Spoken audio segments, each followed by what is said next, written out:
Chandannagar stand পাতালবাড়ি।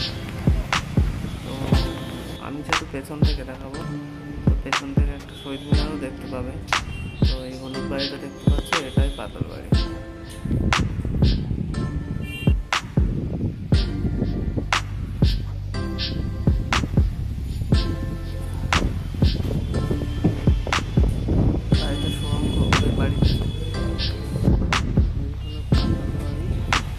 বাড়িতে নাকি অনেক সুড়ঙ্গ আছে।